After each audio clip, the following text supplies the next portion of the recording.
Welcome back to Family Twist. Corey here, and today we have a very special, short and sweet episode with our returning guest, Monica Hall. Monica and I discussed the profound experiences we both had at the Untangling Our Roots Summit. This summit brought together individuals with overlapping adoption-related experiences, creating a unique environment for healing and connection. In this episode, we dive into some critical questions. What makes events like this so healing? How do they help us confront and process our feelings of loneliness and identity? And what can we learn from the deep personal stories shared by birth parents and adoptees?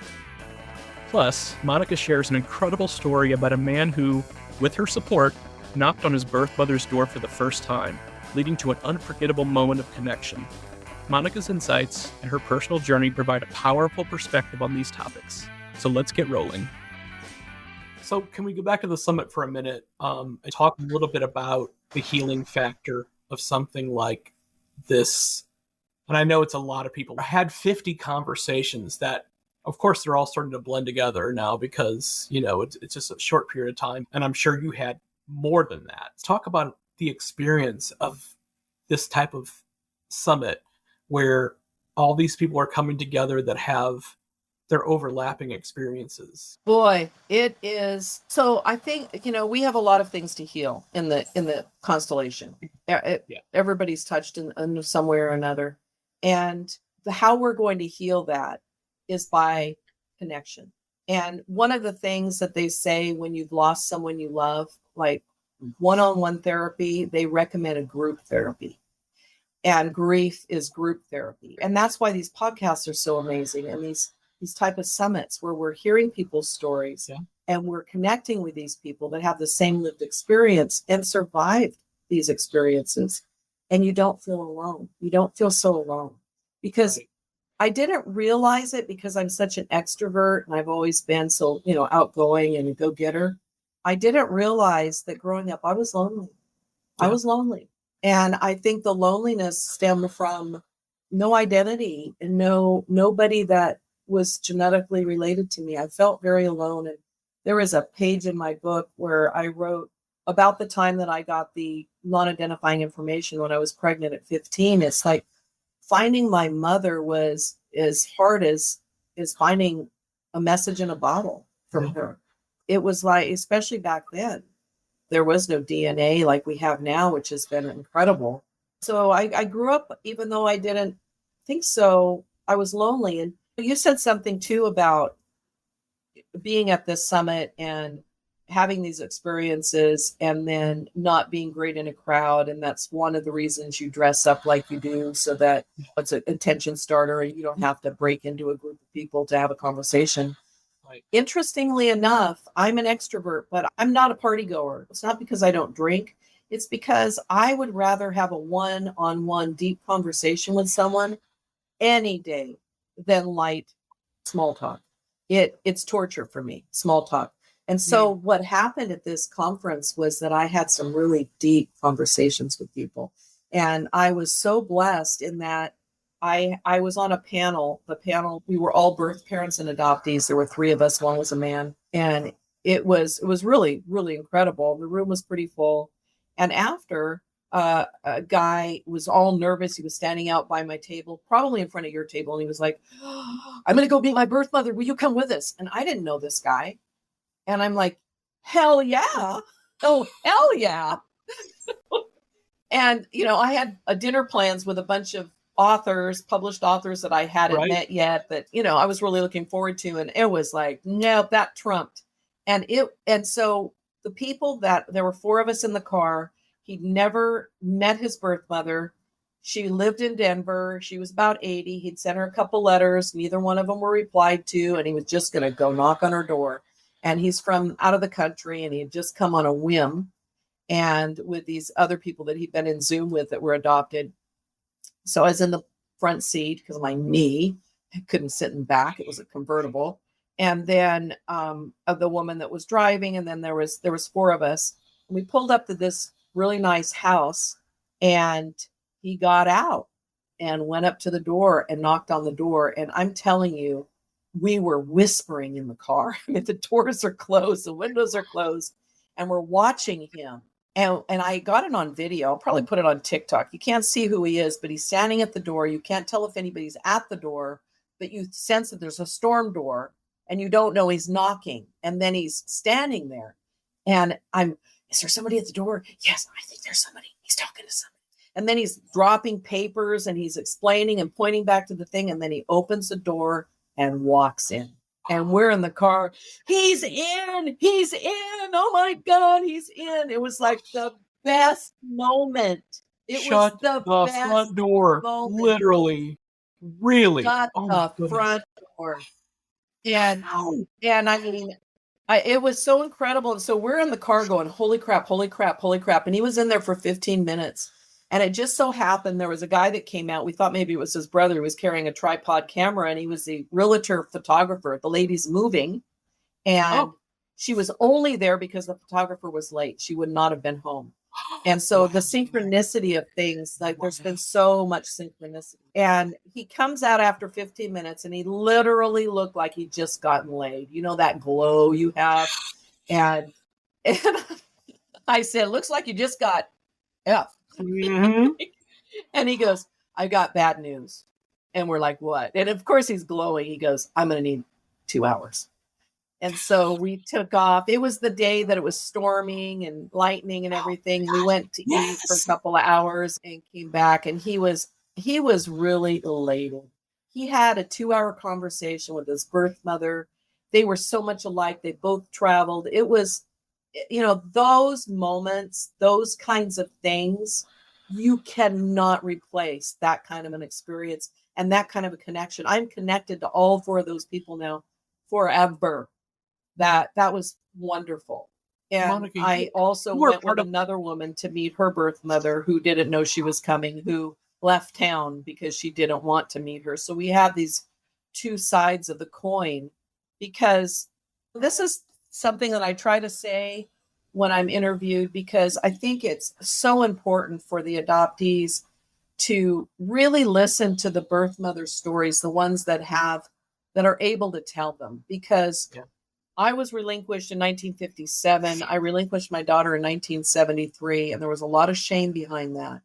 But because the way I'm wired, I just counted the years until I could find her, where when somebody has pain, so think about this, and you've not had children, you have your fur babies, but when you carry a child in your womb for 9 months and then you birth this child, there is a bond that you cannot escape. It's a mother-child bond.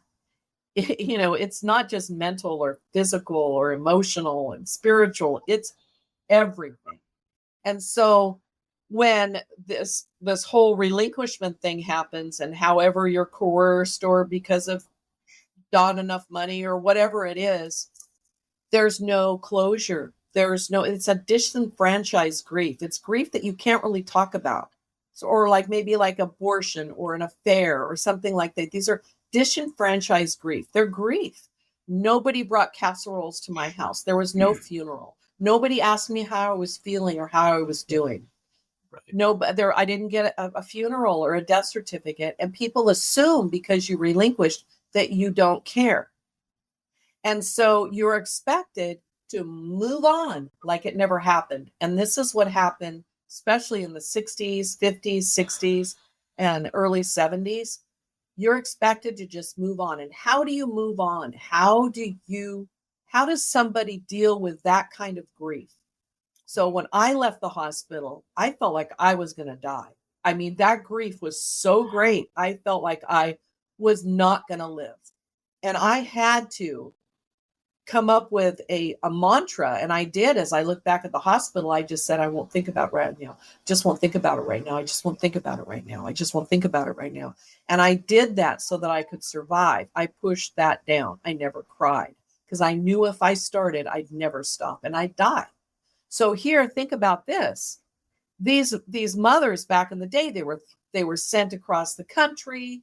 Family disowned them or didn't. People, they had to quit school. They had to go on. It was a shameful thing. They're expected to go on with their life. They don't tell their children their new husband. They don't tell them because it's so shameful. They'll think horrible things about them. And then 40, 50 years later, their children come back who really want the identity. What happened? Why did you give me up? I just need to look at your eyes. I just need to find out who I really am. And they can't do it because they have suppressed that pain and that grief for a lifetime. And if they let that out of the box, they're going to cease to exist. That's untappable grief. And so these adoptees are devastated by that secondary rejection. And my heart breaks for them, really does. And it angers me that the birth mothers are so self-centered, but I get it. It's not just self-centeredness, it's self-preservation. Yes. Monica, you've just opened up, I think, a lifeline to Kendall, because that's the trauma he's going through after almost 7 years of his birth mother not willing to have any kind of connection, even though he's connected to her other children. And it's a daily trauma that he deals with, but this is going to give him something to think about. Have him reach out to me. Absolutely, and yes. Those are the stories that the adoptees need to be hearing. They need to hear the birth mother stories. I just want to give you a big old hug right now. You're fantastic, and I thank you for being so open about your story. It's so important. These communities, as you know, are only growing. They are. You know, the heart is the thing that gets closed up from grief, from pain, and from anger and resentment, and you know that the heart is the place that we store all this. And so everything I do to keep my heart open in the compassion rather than the judgment. And that those cycling thoughts of for me, or what they did or didn't do. And you know, I do a lot of coaching with people on that, and it's really sad because I see them on social media, that people that are really angry, and I understand anger, but at some point we've got to get out of that cycle, because it hurts us physically. People get sick from that kind of anger. Yes. And they also attract more of that same type of energy. So the more that we can keep our heart open and listen to other stories and be willing. And, you know, some people, they're just not there yet. They're in a place where they want to be angry and they want to be that victim mentality. I think that feels like a safe place or feels like a right place, and they don't know how to get out of that. I've been addicted to my thought. We're all addicted to our thoughts. There's that. But I've certainly been addicted to my cycling thoughts. And I know that is, I go down the rabbit hole. And so I've really tried to work on that. And what you think about, you bring about, and what you engage in and who you engage with, the people that you're around, is going to influence that. So if you're always on social media following the same kind of, you know, mantra and the same kind of information, you're going to keep in that cycle. You know, everybody's got their destiny. Everybody's got their path. And I don't know that it's good or bad. It's just is. It is what we were dealt. And mine's been rough, but man, I wouldn't change a thing. You know? Wow. Yeah. I like me. That's powerful what you just said. It's very powerful. Thank you for joining us on Family Twist. We've explored the profound impact of gatherings like Untangling Our Roots, the importance of sharing and hearing birth parents' stories, and the incredible moments of connection that can change lives, like the man who bravely knocked on his birth mother's door and experienced reunion. I hope this episode has provided some comfort and understanding. Remember, healing comes from connection and openness. If you have your own story to share or questions about our discussion, please reach out to us. Our contact information is in the show notes. And remember, family secrets are the ultimate plot twist. The Family Twist podcast is produced by How the Cow Ate the Cabbage LLC, presented by Savoir Faire Marketing Communications, and features original music by Cosmic Afterthought.